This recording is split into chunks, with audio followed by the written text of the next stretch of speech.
So, good evening, everyone. My name is Maurice McClain.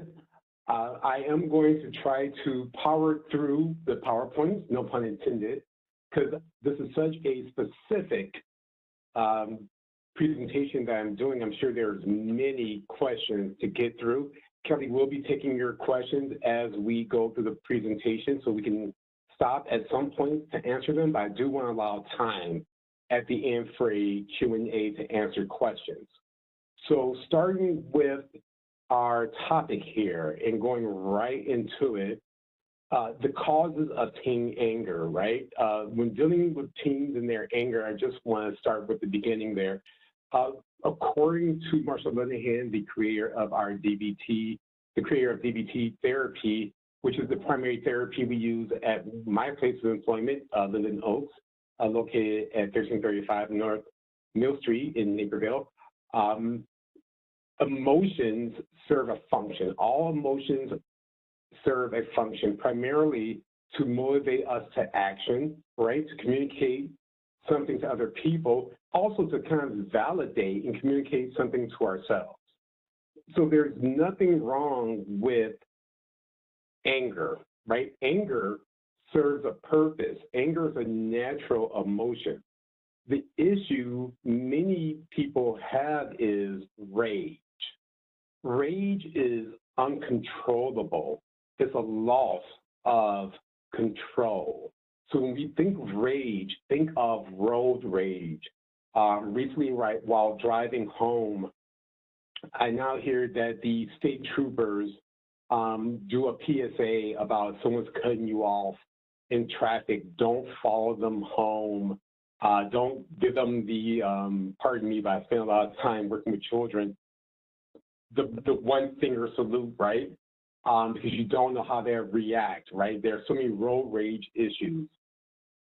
You know, when we lose control of ourselves, it's these big extinction, outpouring of physical, verbal behaviors that we feel justified in the moment. Then after the moment, we're like, gosh, why did I do that thing?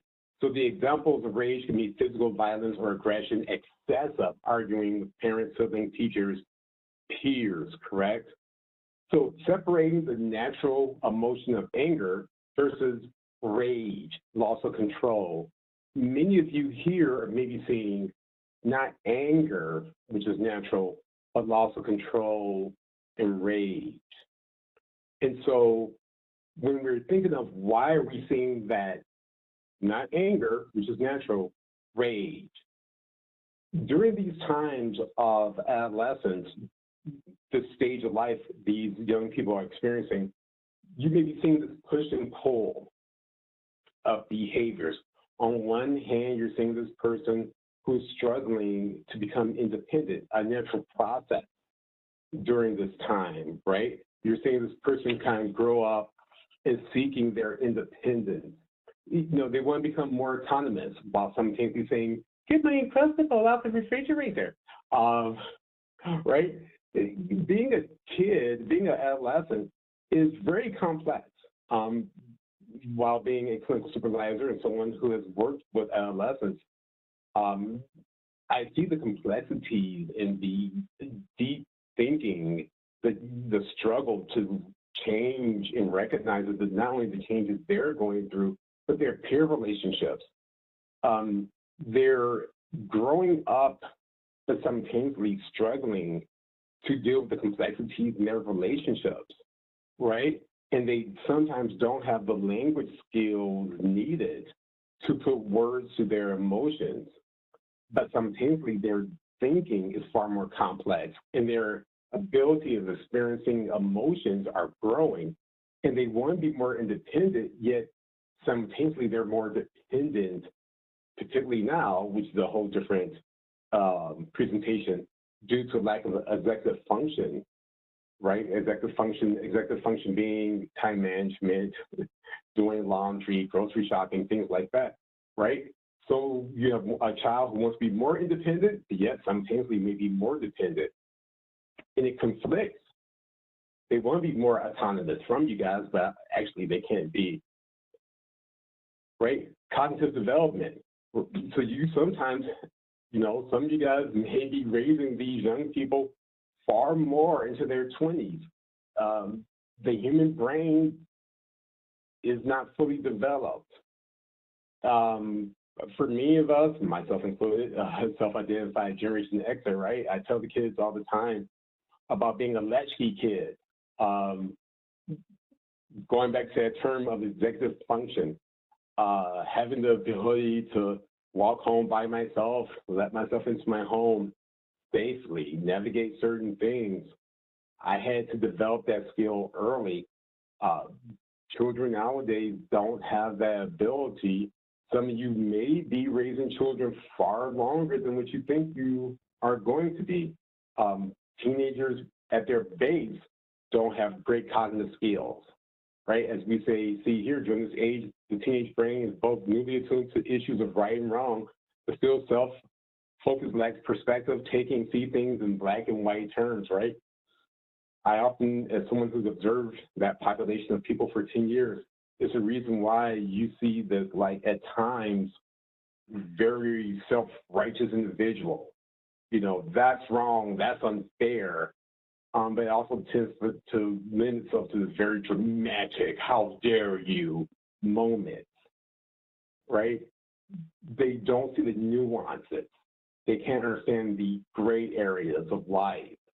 And when anyone who perceives either or, win, lose, feels triggered, it will lead to anger. So for those of you who are working and living with children, when it's kind of like, well, can't you see that it's a little bit of both?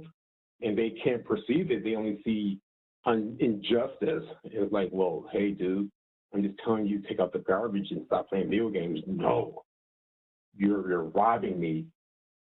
No, not really. Bring it in, Meryl Streep. Just take the garbage out. It's a perception of things, right?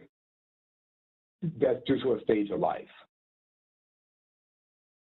And once again, the idea of that brain development that doesn't fully achieve, unfortunately, folks, sometimes in mid-20s, which is why some of you may have to deal with this maybe to their 22 or 23.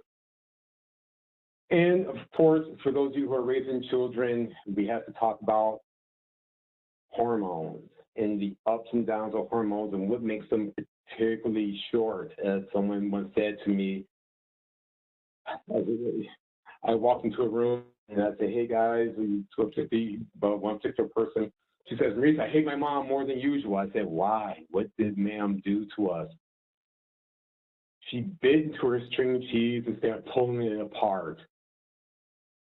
I said, oh, my dear, maybe it's just because you're going through puberty. No, she's horrible. She didn't pull her string cheese apart. Sometimes they're just in that stage, which is why I recommend to many parents, if you're always reacting to the highs and lows of your kids, you'll be turning yourself inside out. And just recognizing sometimes the hormonal changes that your kids are going through lead to these high levels of distress, right? And sometimes that last part, it could be something that's maybe more underlying. Sometimes the teen's outward anger is hiding something else. The anger is an undercurrent of something more serious.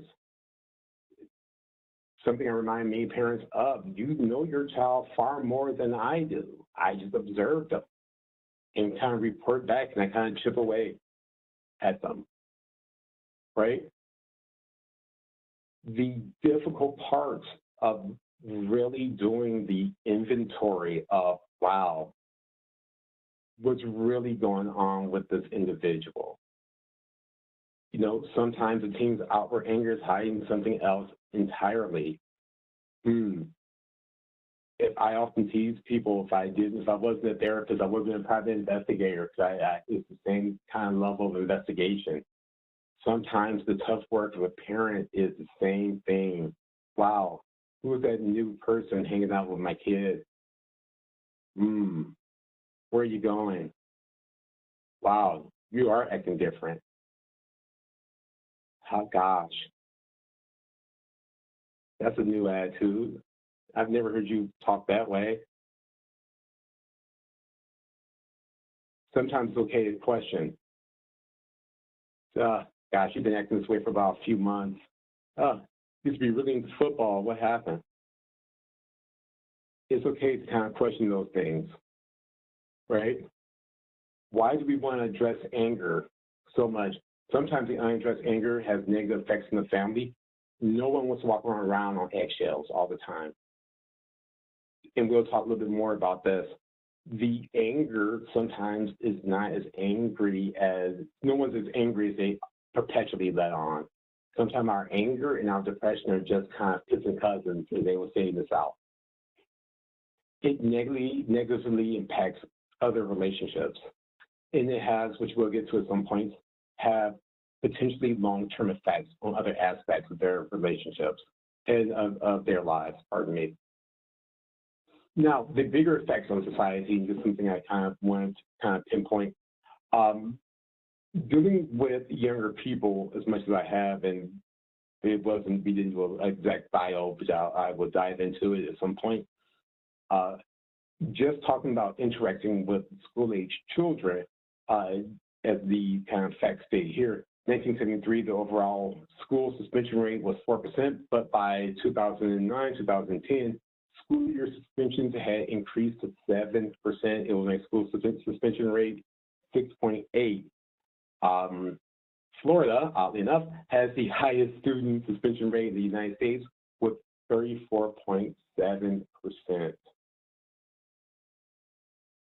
Schools were meant for education. They were not meant to deal with high levels of behavioral issues, right?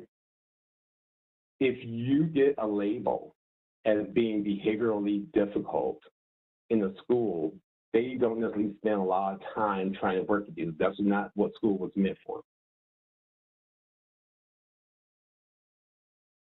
And that title of early intervention to prevent lifelong consequences, and just some things I pulled from the news in New York City, how just recently a group of teen girls beat another girl in a bathroom in her school in Nevada. A teenager was sentenced up to 4 years for attacking a teacher.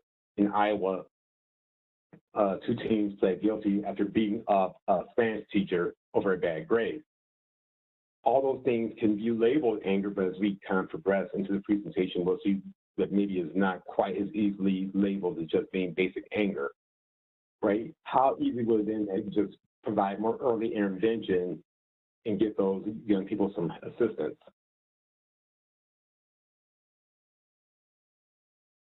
One of the things I stretch is early intervention, and just more recently,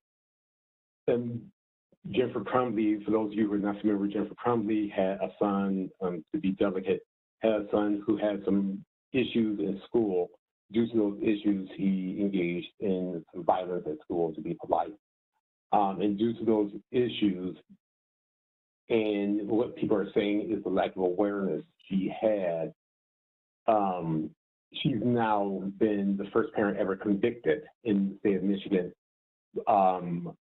for the actions of her son.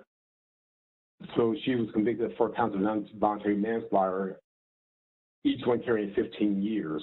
And at the time I wrote this, she had been convicted. Her husband has just now been convicted. And I want to draw attention to the fact that society has now changed. I have an associate's in criminal justice, a bachelor's in law enforcement. I have worked for both as a federal contractor for the United States Bureau of Prisons and as well at the Pitt County Jail. I know I tease people and say my glamorous job was doing therapy for both those places, and now I got hired for Linda Notes, which I'm very thankful for. But I believe in early intervention because once someone becomes an adult, the horse has left the stable. She is the first, there and her husband are the first parents in U.S. history to ever be charged for the actions of their children. When we're thinking about that rage and that loss of control, right? society has now said we're done allowing children to engage in certain acts and no longer holding their parents accountable, right? The idea of adolescence being preparation for adulthood. If you are not going to give your kids the skill sets to be functional, stable adults, or teach them that they're going to be, that the behaviors they display in your home are allowed to be taken outside your home, society would now put the responsibility back on to you. And that's what that meant to me as someone who has read torts and did mock trials.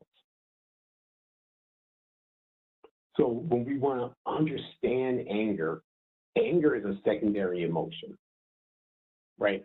Now that I've told you about my glamorous work history, working at the Cook County Jail, very glamorous, doing therapy with 100 guys in orange jumpsuits. Anger is a secondary emotion. The reason why I could do it, because they didn't scare me, because they were never that angry. If we can kind of look at the figure to our right, let's see, your left or your right, you look to our right, is anger is a secondary emotion. No one's ever that angry. If we look beneath the pyramid there, beneath the iceberg typically, you see the true emotions going on, right? So that's what we call it, the primary and the secondary. As the kind of second paragraph kind of indicates, anger is often our secondary emotion because we tend to resort to anger to protect ourselves from or cover up other vulnerable feelings. A primary feeling is what is felt immediately before we feel anger. The goal is people, unfortunately, will show that anger behaviors to push people away so they never show the other feelings. And that's typically what happens. Once we can kind of get people to express the primary feelings, they can stop with the secondary ones. And that's generally the toughest part of the work. So we have this escalation cycle that many of you have this angry, maybe you have an angry adult, maybe you have an angry teen, or maybe you work with them. And we have this escalation cycle that we kind of go through here that you've witnessed, which is one, the calm, right? Where you're sitting there and out of nowhere is some kind of stimuli they'll bump into, which triggers some kind of pushback, right? So the first part is the calm. The second part is the trigger. Phase one is the calm. The person exhibiting appropriate cooperative behavior, and they are responsive to direction. That second part being the trigger, which any situation, stop playing whatever video game, take out the garbage, whatever it is. By stage 3 or phase 3, they face that agitation, which can kind of escalate very quickly if you're doing it in real time. And then you can hit that phase 4, the acceleration. The person shows escalated behaviors intended to test limits, that strong refusal. You know, I'm not doing that. Well, why? Well, why should I do that? You never, so-and-so never, you always, never. Ridiculous arguments that maybe some of you have witnessed or gone through. And the peak is, if you've experienced this, if you've witnessed it, you live in a house where it's happening, where all of a sudden it feels unsafe, right? But then, for many of us, a de-escalation happens. It kind of calms back down. You know, the apology, it stops. Hey, you know, things are just on a downward spiral. You know, it's kind of like watching a top kind of lose the energy. things kind of slow down. And so when you're talking about how do I want to actually handle this person, there's actually a lot of validation involved. The toughest part of interacting with anyone who feels stuck in their justification, right? They're kind of, the blinders are on for them, typically is going to be, I have to show empathy, right? Because the behaviors, the feelings are valid, the behavior is not, right? So we go with the idea of, can I validate the valid? Which is, can I see their point of view? I don't have to agree with it. Can I at least understand it? Wow, that must be very difficult. One of the things we talk about oftentimes in DBT is how simple it is to use but versus and. Wow, you engaged in something, you broke a house rule, whatever it is, and I'm going to hold that line with you, and I'll be frustrated too. Validating doesn't mean liking, right? I can show empathy to someone. It doesn't mean I'm accepting. But I can show empathy. Try to understand where your team's anger is coming from. Find something you can empathize with during your conversation. And I think sometimes it's that fear that we're going to give them permission just by showing empathy that maybe prevents that. Here's a bigger one for many of us at times, right? Can we be consistent with consequences? And maybe this could be a question that we can even take right now, while we still have some time before we get to the end. I don't know if anyone has a question about consequences or boundaries that they want to submit, Kelly. It's just a good time if someone does, while we have a little bit of time on the clock. But consistency is key when it comes to boundary setting. I know there's a lot of fear at times about, gosh, what will I do if I hold a line with them and they hate me? But I oftentimes will encourage people, what would you do if you don't hold a line, right? You're raising future adults. You're not raising kids. You're not raising children. Your goal is to get them to become functional, stable adults. I heard someone say this once. It was a young lady on a radio show. She was a mom. She said that her goal as a mom was to make herself obsolete. If your goal with your child is to make them functional and capable of being in any healthy relationship outside of your home, ask yourself, will someone outside your home have a boundary with them?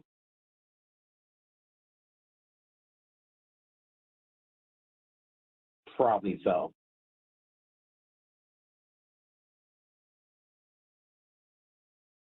Do you want them to learn boundaries in your home with you, or to learn it in their first marriage or their second marriage? Hey, everybody here is an adult. So if you want them to get it, give it to them now. But it takes being consistent, and it takes a lot of ego strength. I know that. So when we're talking about consistency, we're not, the fear oftentimes is not that it's going to affect them. It's oftentimes that it's going to affect us. You know, when they say, oh my gosh, I hate you. Oh, they hate me. Instead of just like, cool, bro, see you tomorrow.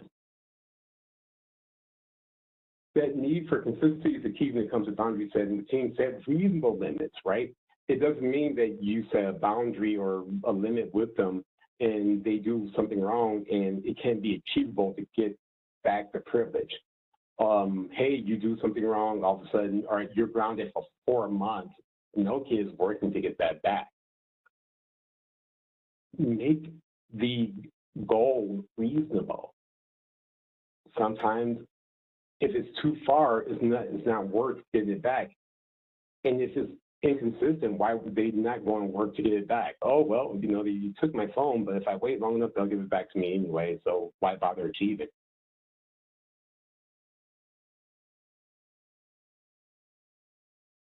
Oh, someone just missed something. Thank you, Kelly. How do you respond when your child say, I hate you or I don't like you? That's a fantastic question. And many people will get that. Sometimes there's no response. The response is, well, I still love you. Because two things are true, right? When we do dialectical therapy, right? I can love you, because the response is, they're not angry at you. They're angry sometimes at their consequence. If we slide the anger, right? We put the anger to the side. Our children have amazing insight when you give them a reason, when you can kind of like sit them down. Are they angry at you? Are they upset because they disappointed you? You know, sometimes a kid just needs to hear, you know, hey, I'm not happy about what you did, but I still love you. Or you can be angry at me right now, or you can hate me, and I still love you. I love you, and there's nothing you can do about it.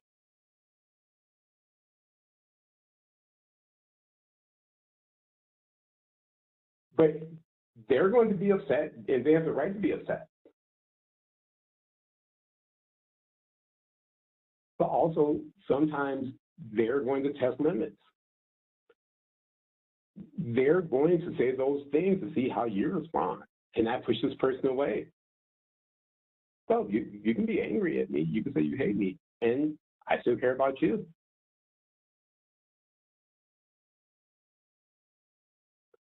But giving into them, because their response of anger, right?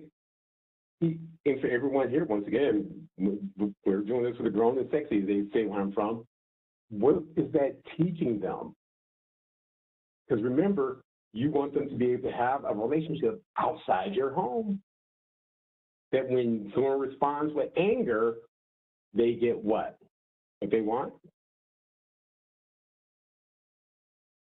Some of us know that doesn't work. Because once again, and that's a great question, I don't know if they even mean it. Because believe me, if every time a child told me they hate me or they don't like me, I would have been dust. And only because we do have a little bit more time before I go to my next slide, I can interject my time working with kids. And this was the best compliment a child ever told me.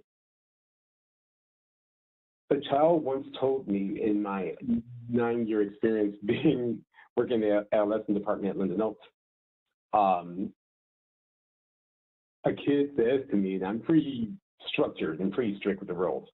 He says, Maurice, I said, yeah, buddy, you're not the kind of person I want in my life, but you're the kind of person I need in my life. I said, well, thank you. All I do is just provide structure and consistency. We do the same thing every single day. That's it. It's not magic. That's every single day. And I say no a lot. I'm sure somebody could write a dummy book for my job description. But I'm consistent. Deep down inside, kids want consistency and structure, because consistency and structure and boundaries make people feel safe.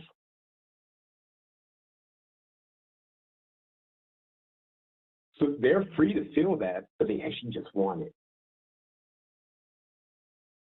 And simultaneously, I know it takes ego strength for a parent to tolerate that. But their moods change, right? So I'm gonna go back to my slides. I do want to give you guys time for more questions, right? Examples of inconsistency include taking a teen phone away for not cleaning the room, but letting them get away with that behavior without oh my God, goodness, repercussions the next time. Grounding your team for a week, but letting them go out to a party 2 days later. Pretty familiar. Take time out. Practice pausing conversations when they become heated. This shows your team that it's all right to step away and take a break when emotions run high before you regret what you say or the consequences that you throw down. Every relationship needs rules of engagement. I think there are certain rules of engagement that we must have for every relationship. I'm not an advocate of swearing in anger at children. Sometimes, little things slips here, little things slips there, because when you do it to them, they want to do it to you. But that's just me. If you can take a time out and not react to them, that shows them that you can take the higher ground, which is not always my favorite, but it pays off. Right? Unfortunately, we have to sometimes role model the behavior we want them to display as well.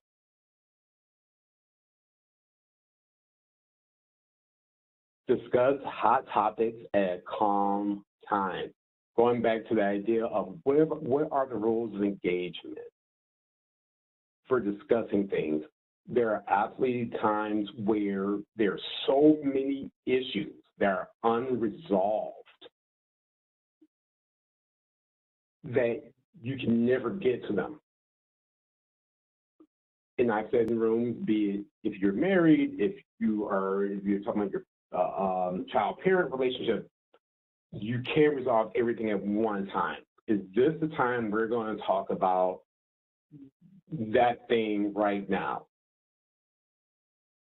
No, because you're pulling something out, right, that is not going to be resolved. Meet the issues that you may have with your kid, with your spouse. Some of you have been talking about the same thing for 20 years, still not solving it. Why do we have to talk about that now when you're already upset? What's your rule of engagement, right? Talk about one thing at a time. And I think just honoring the humanity your kid has, not caring to, but if you're already in a heated topic, don't pile on. It's okay to say, hey, this is going nowhere. Let's talk about this in the morning. Hey, go to bed. Let's talk about this then. Because sometimes it's not solvable, right? Certain topics are fire starters. Maybe you disagree with a significant other that person has, some friendships, wherever it is. But if you're already in a heated conversation, why bring up another topic? Don't tackle the big stuff in the heat of the moment. Sometimes walk away.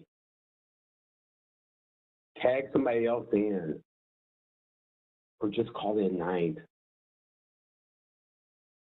And that's different from avoiding. But if you know you're already heated, step away from it, right? Don't make the bad circumstance worse.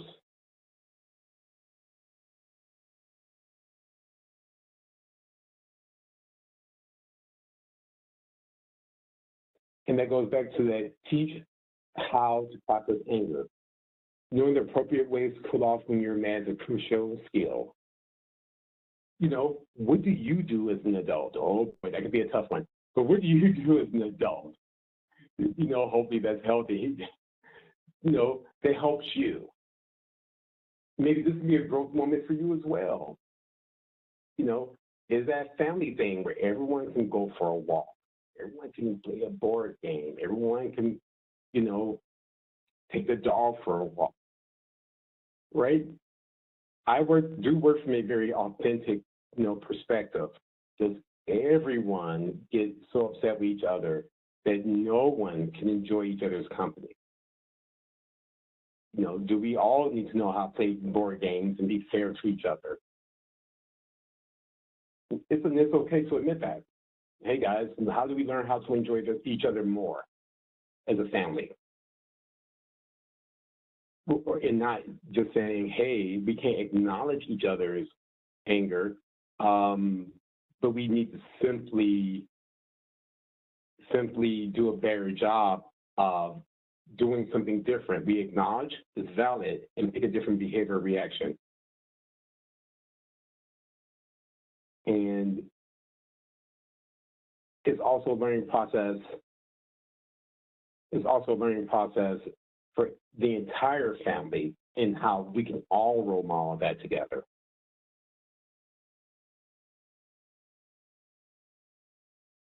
And once again, I want to encourage people, just because someone's angry doesn't mean they're displaying the anger, the primary behavior.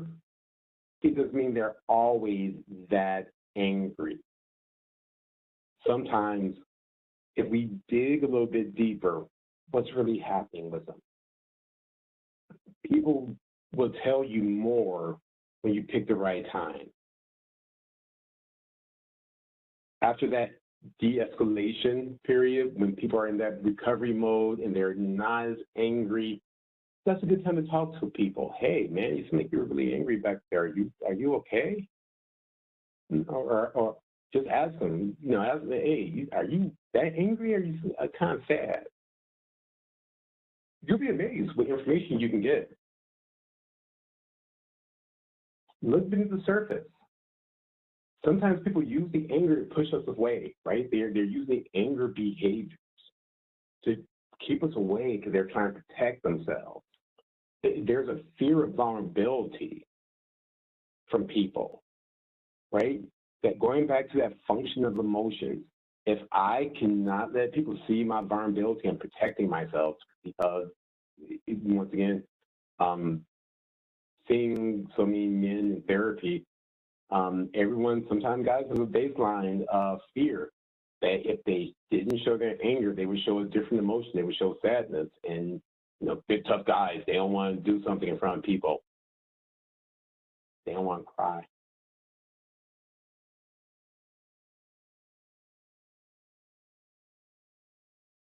One day when I worked at the Cook County Jail, on Fridays, we wouldn't do too much programming. And one guy, I go to one guy's cell, and he had a pillowcase over his head and a towel wrapped around his head and a pillowcase over that. And I'm like, hey, buddy, you okay? He was doing all that in his cell so nobody would see him cry. So, I mean, there's amazing amounts of humanity that people don't see just because, you violate the rules of society, you're labeled a criminal. I would never debate that. But you'll be amazed what people will do so no one can see their vulnerabilities. If you look beneath the anger of a lot of people, there's a lot of humanity. That's why anger is our secondary emotion. And sometimes that sadness is our primary emotion. And I tease the children all the time because they want to hear these stories, but I'm like, your parents would be very upset. So don't worry, they never hear them, but they've back for years. So, and one more thing is encourage self-care. One more thing to model, right? Do I need to eat well? Do I need to role model that not only do I need to do it for myself? Do I also need to role model it for my family, for my child, for my spouse? Take care of myself. Exercise. Do I need to sleep? Do I need to eat well? Do I need to have hobbies?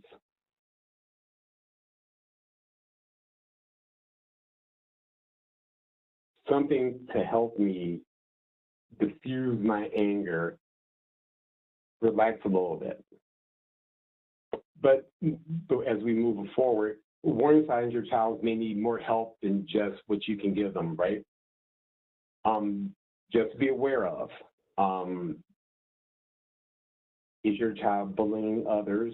Are they engaging in cruelty towards animals? Are they engaging in consistent physical aggression, intentional destroying of property, self-harm, suicidal thoughts, verbal threats to severely harm or kill others, verbal abuse? I work in an outpatient behavioral health center. There's different levels of care for a reason. And I think Kelly reviewed our hospital and how to contact people for help in the beginning of our presentation. Yes, there's behavior and emotional support, and then there's times in which you may have to seek help, a bigger scope of care and more help than just behavior modifications. And one thing I can kind of quickly talk about before we dive into our Q&A for the remainder of the time is one of the DVT skills we use at Linden Oaks is TIP for anger, right? In which TIP is just an acronym that can be used for crisis situations or moments of extreme anger. TIP stands for temperature change, intense exercise, paced breathing, paired with muscle relaxation, right? Temperature change, we sometimes will tell kids or adults, get like an ice pack or a glove, take a cold shower, cold bath. If you can lower the temperature of your body, it'll cause a mental status change. It'll calm you down. Paced breathing, engaging in deep breathing while counting to 5. Paired muscle relaxation, scan through your body, progressively tense, then relax various parts of your body. And that's a skill we try to teach people instead of just reacting immediately to the high levels of the stress, right? Try that as an alternative instead of just feeling the anger and the rage and just reacting to it automatically. And thank you. Kelly, I'm ready for the Q&A if you're ready to give me some questions for the next couple of minutes. And I think Kelly also has a survey. Thank you guys so much. Thank you guys so much for joining. We're going to open up the Q&A, so feel free to use the chat function and send some questions. If there are really specific questions or things that you think of after the call that you really wish you had answered, feel free to email lindenoaksmarketing@eehealth.org, and we can get those questions answered for you and get you connected to the resources available.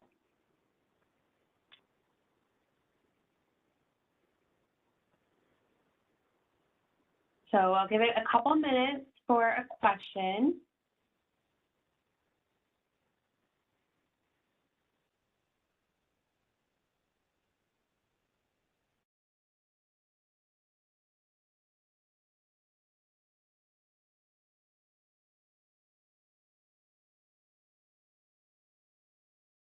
All right, Maurice, I just sent you one. I don't know if you got it.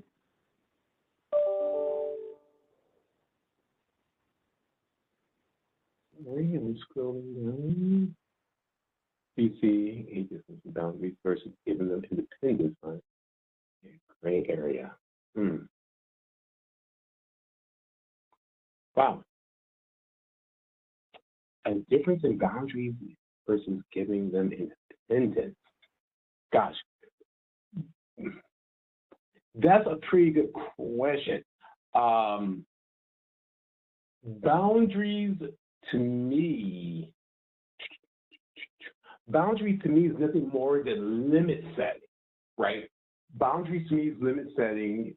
Independence goes more with setting them up to move forward towards setting them up to give them the executive function skills, right? So boundaries to me is for you, independence is for them. I don't know if that makes sense or not. So when I think of boundaries, my boundaries are for me, and that's my comfort level. So when I want to give people boundaries, it simply says, these are the things I do that will protect me and they help me set my limits. And so because my boundaries will keep me safe. Independence is something that I want that other person to have. And so their road to independence will help them accumulate skills that they need to move them forward. My boundaries are going to help me feel safe and give me limits. And that's kind of the difference. But everyone needs boundaries. So I found that to be, that's actually a very good question I've never had before. Thank you, Maurice. I've got one more. How can I get my team to talk and open up? That is really good as well. Teens are, if I didn't spend all this time with teens, I don't think I would be able to talk to them. I think when it comes to teens and the time I spent with them, knowing kind of, I can say this, I think there's a baseline fear of judgment from any teen to any adult figure. And because of that, that's one obstacle. Kids have such a baseline fear that any parent is going to judge them. That's one. I think also that parents, and rightfully so, parents have expectations of kids that they fear that their kids are not going to make, and sometimes kids have that fear as well. I think starting that baseline thing I talked about, which is, hey, and the reason why I actually encourage kids and parents to talk to kids is maybe having that conversation of like, hey, dude, and I say dude a lot, so I think it's the Generation X thing. I'm not going to dig every choice you make, but I will always love you. If you can have that, if you can really say that and mean that, and if that kid can believe you mean that, you're going to open up the door. And when I say open up the door, it means what things, it's kind of a Pandora's box. What things do you want to hear, and are you ready to hear them? And it's two things simultaneously. I'm going to come to the other one in a second, but I still have 9 minutes. Like, do you want to hear when they're out with their friends, and the friends are drinking White Claws and minis of Absolutes? On one hand, as someone who has been rocking and rolling with these dudes for years and sitting in rooms with them like, oh my God, you barely got out of that dude. And they're like, Maurice, I know. Do you want to hear that? So when they're in the jams, they call you and not their bonehead friends? Or do you not want to hear it? And I think it's be careful what you wish for, you just may get it. But on the other hand, at least you know, right? So I think if they can really believe that they can tell you without fear of judgment, you get them to start talking. But I don't know if you want it. It's always a tough thing. But I think you're better off knowing than not knowing. How can I know if/when my team should have more privileges? I think the bigger question is, how do they manage the privileges they have now? And I think, and this is a good thing for people, if you're going to say, this is my litmus test. If these are the kids who are like, the kids, when I interact with kids who are like, oh, I want to go to college. Okay, but your parents are waking you up now and you're 17. How are you going to be on a college campus? No, you shouldn't go nowhere. Like, you should go to a junior college. How are they handling the privileges they get now? If they are not doing well with what they get now, why would you give them more? To me, it's just exposure. And I'm just going with curfew, right? If your curfew, gosh, I've been here for so long, and I used to work super late, and I would see the kids get pulled over in the corner of Mill Street in Ogden and Boyd, Naperville cops would be all over them for having more than a certain number of kids, 3 in the front, sometimes three in the back, and they would be all over those dudes. Or the curfew out here, I think it's like you can't be out past 10. You have so many kids in the car. If he or she cannot manage what you gave them now, why would you give them more? That's your litmus test. If you're blowing curfew now, why would you extend curfew? That's kind of your litmus right there. And you just kind of extend that line. Hey, if you handle this, then you can get that. I need to see you do this consistently. It's really for their betterment and for yours, so you're not wearing yourself out, in my viewpoint. Kelly, anybody else? Well, we still have 6 more minutes. Yes, we do. We've got 2 more questions. So how can I know if and when my teen should have more privileges? Oh, no, I think I just answered that one. Oh, no, you did. I'm sorry. I was misreading. You definitely did. Maurice, there was a question about recommendations for a neuropsychological evaluation. Would you be able to make recommendations on that or give resources? I know there is usually a lengthy wait time. I didn't want to answer that one here. I would love if that person sent. I can answer. That's such a detailed one. Can I email that person some referrals, or can you send that person referrals? Potentially offline. Okay. Yes, because I didn't ignore that one, but that is more than one I just want to answer now. That's such a detailed one. Got it. Okay. Perfect. All right. Anyone else? I think that is it.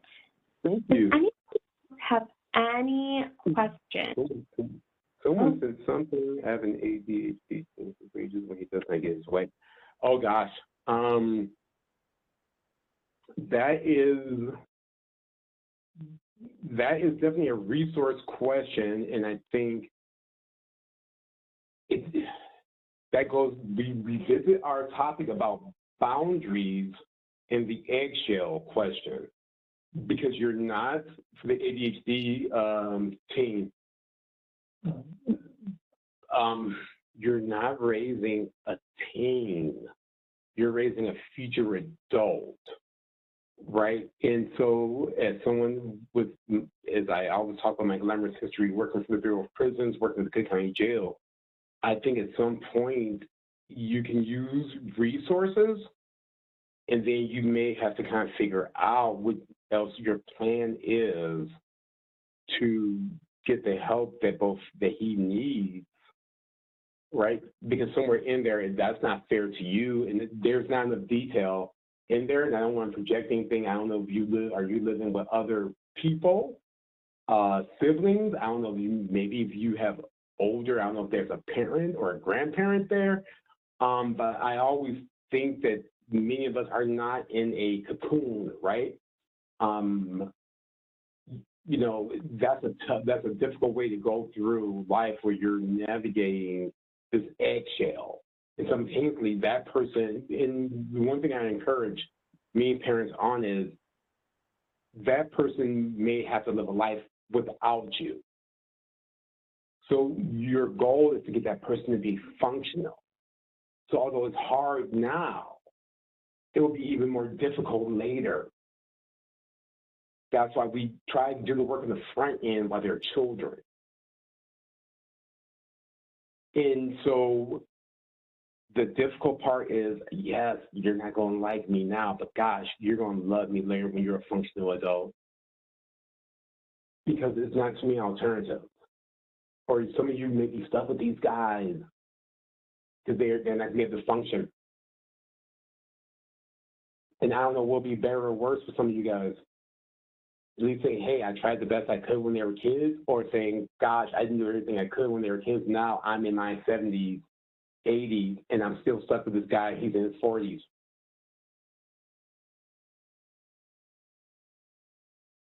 So, and that's why we may have to have that ego strength I talked about, and saying, all right, you hate me,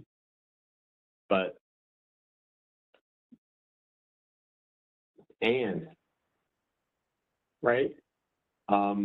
And so there's resources out there for psych testing. There's resources out there for people who specialize in medical providers. I'm sure at the Linden's Medical Group, also based at 1335 North Mill Street, located in Naperville. We can easily do some psych testing, or there's medical providers we can provide for his ADHD. Kelly talked about, I'm sure our ARC number was provided in the beginning of the presentation. I don't do anything with medication, but I'm sure someone there at the Linden's Medical Group could definitely consult with you to at least talk about if that's a medication issue or a behavioral issue. I'm not the expert on ADHD, but somewhere in there, you deserve probably some relief as well.